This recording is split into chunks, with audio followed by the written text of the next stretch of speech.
হরে কৃষ্ণ।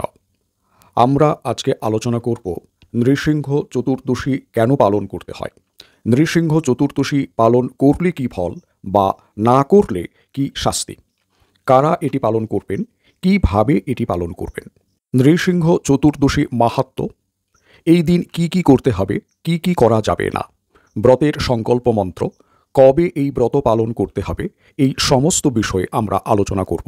আপনারা আমাদের সঙ্গে থাকুন।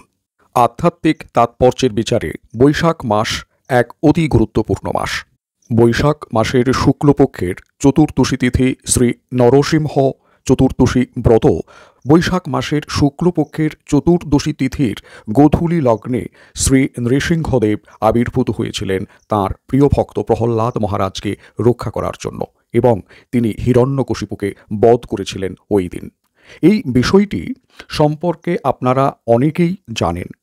এর লীলা মহিমা সম্পর্কে আপনারা অনেক জায়গা থেকেই অনেকভাবেই শুনেছেন। আগামী 22 মে 2024 খ্রিস্টাব্দের বুধবার ভগবান শ্রী নৃসিংহদেবের আবির্ভাব তিথি নৃসিংহ চতুর্দশী। সারা পৃথিবীর সর্বত্র 22 মে বুধবার নৃসিংহ চতুর্দশী ব্রত পালন করতে হবে, এবং আপনারা পালন করবেন পরদিন সূর্যোদয়ের পর। এখন আমরা নৃসিংহ চতুর্দশীর ব্রত মাহাত্ম্য সম্পর্কে আলোচনা করব, এবং কিভাবে এই ব্রত পালন করতে হবে সেটি আমরা একটু পরে আলোচনা করব। এই দিন উপবাস করতে হবে গোধূলি পর্যন্ত তথা সন্ধ্যা পর্যন্ত। সন্ধ্যার পর অনুকল্প প্রসাদ গ্রহণ করতে পারবেন। পালন করবেন কিভাবে? একাদশীতে যেভাবে পঞ্চ রবি শস্য দিয়ে নির্মিত দ্রব্য ভগবানকে অর্পণ করবার পর বা নিবেদন করবার পর মহাপ্রসাদ রূপে তা গ্রহণ করে আমরা পালন সম্পন্ন করি, সেই একই পদ্ধতিতে আপনারা এখানে পালন সম্পন্ন করবেন। এখন আসুন আমরা জেনে নিই বৃহন্নারসিংহ পুরাণে এই ব্রত সম্পর্কে শ্রী নরসিংহের ভক্ত প্রহ্লাদের কাছে উল্লেখ করেছেন। বর্ষে বর্ষে তু কর্তব্যং মম সন্তুষ্টি কারণম মহাগুচ্ছমিদং শ্রেষ্ঠং মানবৈর্ভব ভীরুভি। অর্থাৎ যারা ভীরু, অর্থাৎ যারা জড় জগতের বন্ধনে আবদ্ধ থাকতে চান না, ভগবান শ্রী নৃসিংহের সন্তুষ্টি বিধানের জন্য প্রতি বছর বছর সমস্ত মানুষের এই ব্রত পালন করা কর্তব্য। যে সমস্ত মানুষ যারা এই জন্ম মৃত্যুর বন্ধন থেকে মুক্ত হতে চান এবং আর 84 লক্ষ কোটি যোনি ভ্রমণ করতে চান না, এবং আর এই দুঃখময় পৃথিবীতে ফিরে আসতে চান না, তারা যেন প্রত্যেক বছর এই পবিত্র ও গুরুত্বপূর্ণ তিথি নিষ্ঠা সহকারে ভক্তি ভরে পালন করেন। যারা এই দুর্লভ মনুষ্য জন্ম প্রাপ্তিকে কাজে লাগাতে চান এবং ভগবত ধামে প্রত্যাবর্তন করতে চান বা ফিরে যেতে চান, তারা অতি অবশ্যই এই তিথি ভক্তি ভরে পালন করবেন বা এই শ্রেষ্ঠ ব্রত পালন করবেন। এই কথাই তিনি প্রহ্লাদ মহারাজকে বলেছেন। শ্রী বৃহন্নারসিংহ পুরাণে এর উল্লেখ রয়েছে। এই ব্রত ব্রহ্মা পালন করেছিলেন সৃষ্টি শক্তি লাভের জন্য, আর স্বয়ং মহাদেব এই ব্রত পালন করেছিলেন ত্রিপুরাসুরকে বধ করবার পূর্বে। এই ব্রত পালন করেছিলেন সমস্ত দেবতারা স্বর্গসুখ এবং বিবিধ পদ লাভের জন্য ও প্রতিষ্ঠা লাভের জন্য। তারা তাদের আগের জন্মে এই নৃসিংহ চতুর্দশী ব্রত পালন করেছিলেন। এরা প্রত্যেকেই নৃসিংহ চতুর্দশী ব্রত পালন করে থাকেন। সুতরাং প্রত্যেক মানুষের উচিত শ্রদ্ধা সহকারে এই ব্রত পালন করা। ভগবানের বিশেষ কৃপা লাভ করার জন্য এই ব্রত পালন করা উচিত। যদি কোনো ব্যক্তি জেনে বা না জেনে এই ব্রত পালন না করেন, এক্ষেত্রে ভগবান উল্লেখ করেছেন যতদিন চন্দ্র ও সূর্য এই পৃথিবীতে থাকবে ততদিন তাকে, অর্থাৎ অনন্ত কোটি কাল, তাদের এই নরক যন্ত্রণা ভোগ করতে হবে। অতএব আপনি শুনলেন শাস্ত্রে কি বলা হয়েছে এবং স্বয়ং নৃসিংহদেব এ বিষয়ে কি বলেছেন বা এই বিষয়ে তাঁর কি সিদ্ধান্ত।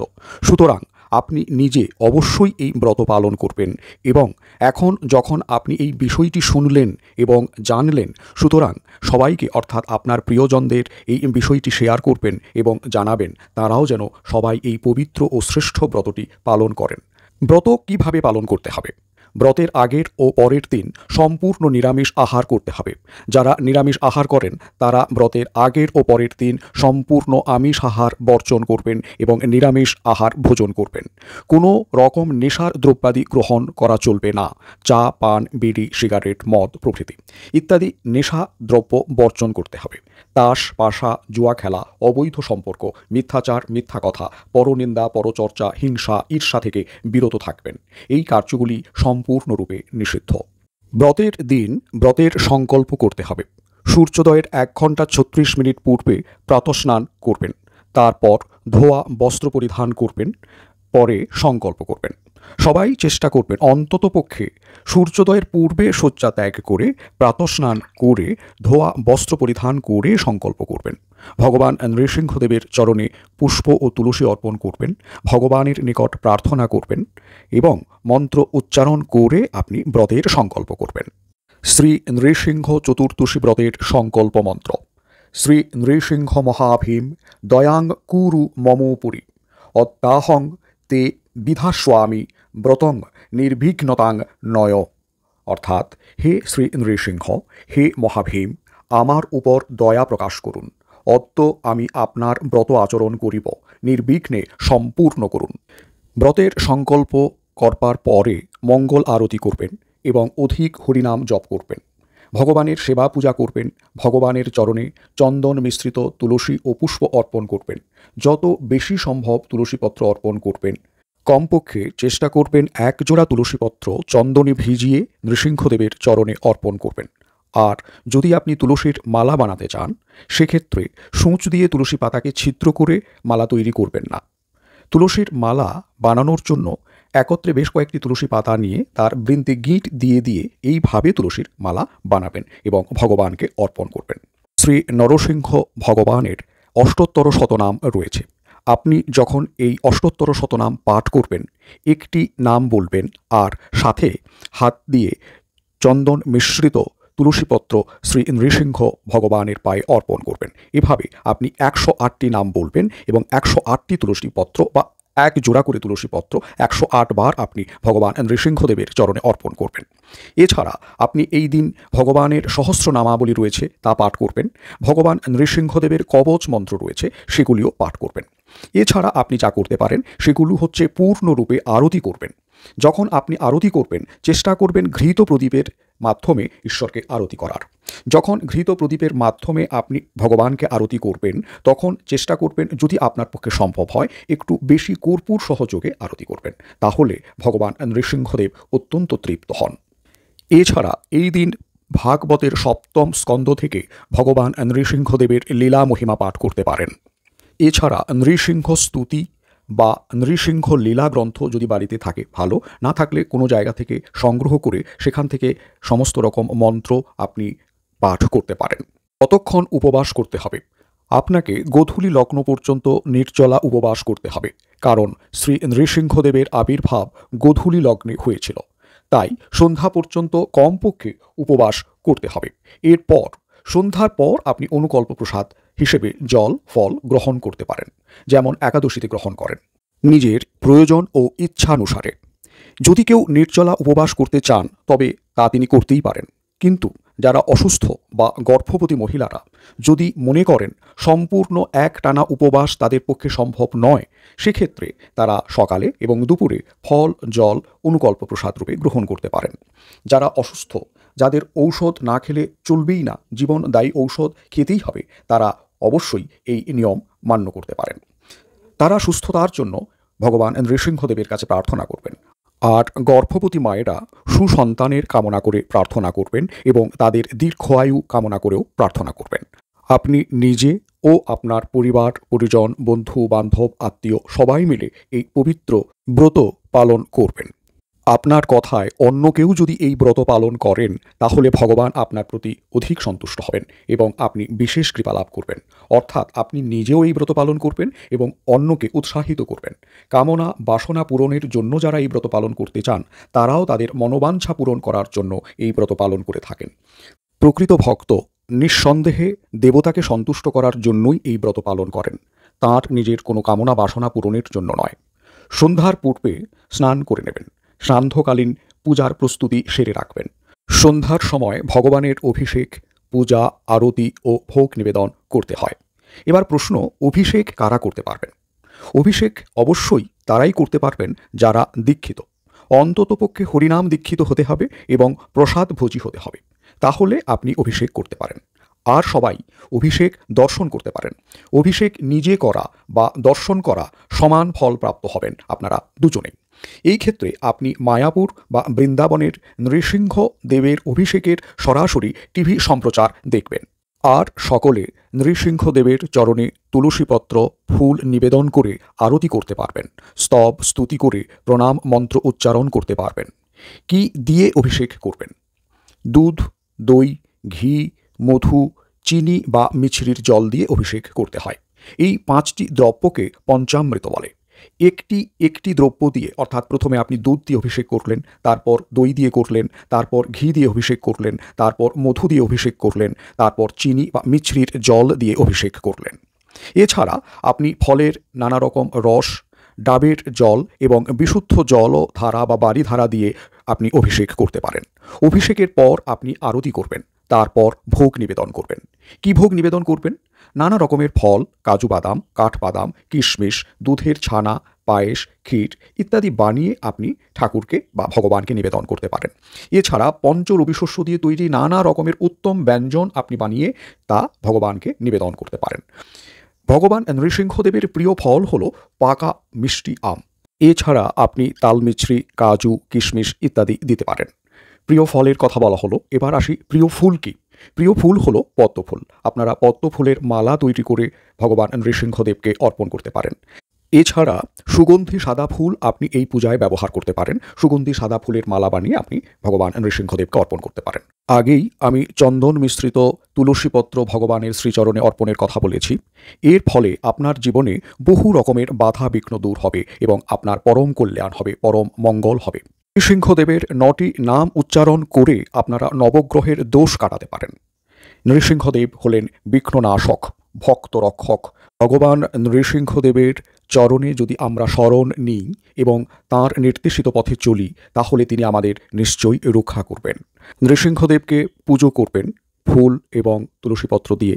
তারপর এই মন্ত্রটি বলবেন: পীতাম্বর মহাবিষ্ণু প্রহ্লাদ ভয়নাশকৃত যথাভূতার্চনে নাথ যথোক্ত ফলদো ভব। এরপর নৃসিংহদেবের স্তব করবেন: জয় নৃসিংহ শ্রী নৃসিংহ, জয় জয় জয় শ্রী নৃসিংহ, উগ্রং বীরং মহাবিষ্ণুং জ্বলন্তং সর্বতোমুখম, নৃসিংহং ভীষণং ভদ্রং মৃত্যুর্মৃত্যুং নমাম্যহম, শ্রী নৃসিংহ জয় নৃসিংহ, জয় জয় নৃসিংহ, প্রহ্লাদেশ জয় পদ্মমুখ পদ্মভৃঙ্গং। শ্রী নৃসিংহদেবের প্রণাম মন্ত্র: নমস্তে নরসিংহায় প্রহ্লাদ আহ্লাদ দায়িনে হিরণ্যকশিপুর বক্ষ শিলাটঙ্ক নখালয়ে, ইতো নৃসিংহ পরতো নৃসিংহ, যত যত যামি তত নৃসিংহ, বহির্নৃসিংহ হৃদয়ে নৃসিংহ, নৃসিংহমাদিং শরণং প্রপদ্যে, তব করকমল বরে নখদ্ভূত শৃঙ্গং, দলিত হিরণ্যকশিপু তনুভৃঙ্গম, কেশবধৃত নরহরিরূপ জয় জগদীশ হরে। এখন আমরা শুনব শ্রী নৃসিংহ চতুর্দশী ব্রত মাহাত্ম্য। বৃহন্নারসিংহ পুরাণে ভগবান শ্রী নৃসিংহদেব ভক্ত প্রহ্লাদকে বললেন: বর্ষে বর্ষে তু কর্তব্যং মম সন্তুষ্টিকারণম মহাগুচ্ছমিদং শ্রেষ্ঠং মানবৈর্ভব ভীরুভি। অর্থাৎ প্রতি বছর আমার সন্তুষ্টির উদ্দেশ্যে চতুর্দশী ব্রত কর্তব্য। জন্ম মৃত্যুময় সংসার ভয়ে ভীত মানুষ এই পরম গোপনীয় ও শ্রেষ্ঠ ব্রত পালন করবে। বৈশাখ মাসের শুক্লা চতুর্দশীতে শ্রী নৃসিংহদেব আবির্ভূত হয়েছিলেন। তাই এই তিথিতে ব্রত পালনপূর্বক তাঁর পূজা ও উৎসব করতে হয়। শ্রী নৃসিংহদেব বললেন: আমার ব্রতদিন জেনেও যে ব্যক্তি লঙ্ঘন করে, চন্দ্র সূর্য যতদিন থাকবে ততদিন নরক যাতনা ভোগ করবে। যদিও আমার ভক্তরা এই ব্রত করে থাকে, তবুও প্রত্যেকের এই ব্রতে অধিকার আছে। প্রহ্লাদ বললেন: হে ভগবান, হে নৃসিংহরূপ, হে সকল দেবগণের আরাধ্য প্রভু, আপনাকে প্রণাম জানাই। আমি জিজ্ঞাসা করছি, হে প্রভু, তোমার প্রতি আমার ভক্তি কীরূপে উৎপন্ন হলো? কীরূপে আমি তোমার প্রিয় ভক্ত হলাম? শ্রী নৃসিংহদেব বললেন: হে বুদ্ধিমান, একান্ত মনে শোনো। প্রাচীন কল্পে তুমি ব্রাহ্মণ ছিলে, কিন্তু বেদ পাঠ করনি। তোমার নাম ছিল বসুদেব। তুমি ছিলে বেশ্যাসক্ত। তোমার কোনো সুকর্ম ছিল না, কেবল একটি মাত্র আমার ব্রত করেছিলে। সেই ব্রত প্রভাবে তোমার এরকম আমার প্রতি ভক্তি হয়েছে।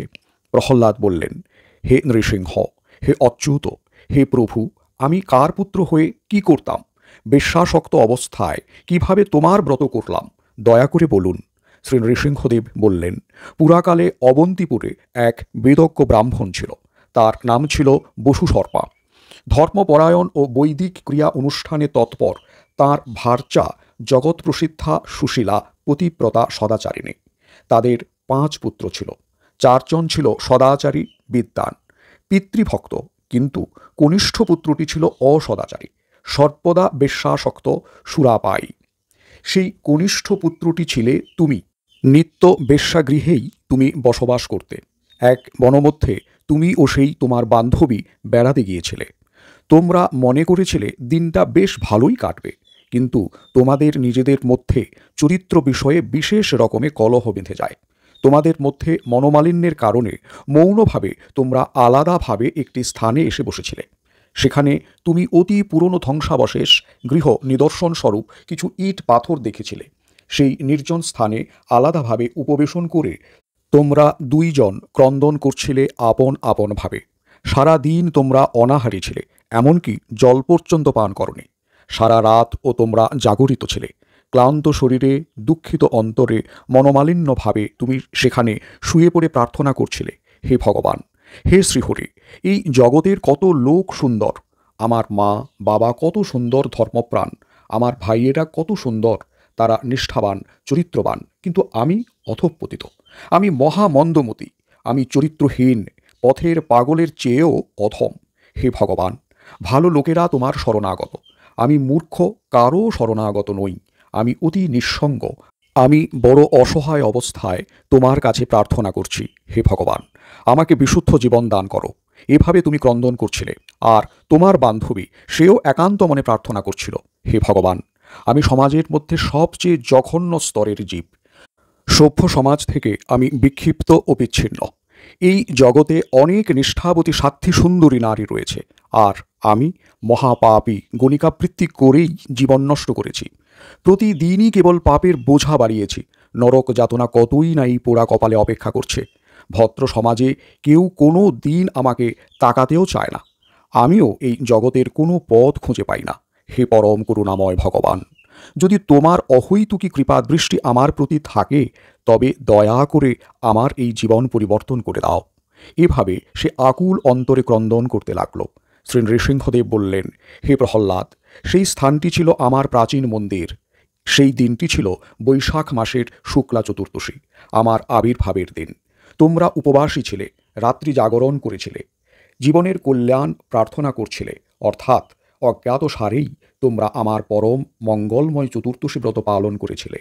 সেই ব্রত পালনের প্রভাবে তুমি এ জন্মে আমার প্রিয় ভক্তরূপে জন্মগ্রহণ করেছ, আর সেই বেশ্যাও স্বর্গলোকে অপ্সরা জীবন লাভ করে ত্রিভুবনে সুখচারিণী হয়েছে। হে প্রহ্লাদ, আমার ব্রতের প্রভাব শোনো। সৃষ্টিশক্তি লাভের উদ্দেশ্যে ব্রহ্মা আমার এই চতুর্দশী ব্রত পালন করেছিলেন।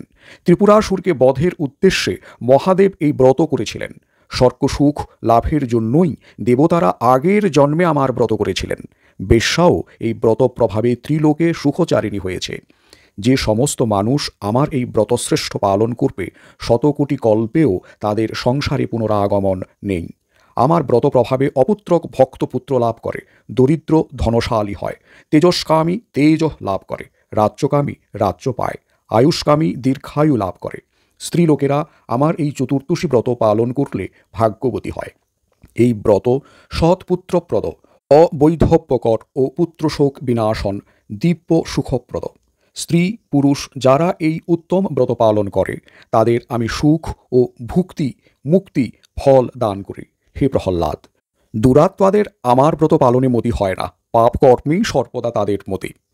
এখন আমরা জেনে নেব ব্রত নিয়ম কি।